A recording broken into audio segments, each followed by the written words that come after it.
ఇవాళ సంసారాలు ఎప్పటికీ బాగుండాలి అంటే స్త్రీ లక్ష్యం భర్త ప్రేమని పొందడమే అని అనుకుంటే ఖచ్చితంగా ఉంటుంది. అలాగే భర్త లక్ష్యం కూడా భార్య అంగీకారం తీసుకోవడమే.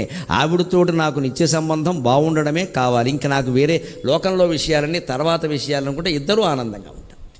ఇంతకంటే ఏదో ప్రయోజనం భర్త ఆశించి, ఇంతకంటే ఏదో బయట లయన్స్ క్లబ్లోనో రోటరీ క్లబ్లోనో చేరడం, అందులో మళ్ళీ మహిళా క్లబ్బుల్లో చేరడం, నేనేదో అదండి ఇదండి అనడం గొప్ప, ఇది కాపురం కంటే గొప్ప అని భావించామంటే కాపురం గోపురం మిగులుతుంది కానీ కాపురం కూలిపోతుంది.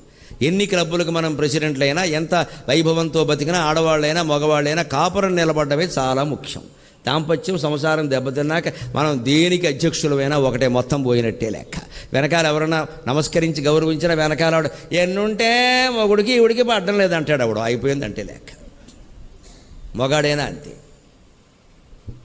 అంతే, ఇంకా గౌరవాలు ఉండవు అక్కడ. అందుకని ముందు కాపురం నిలబెట్టుకోవాలి.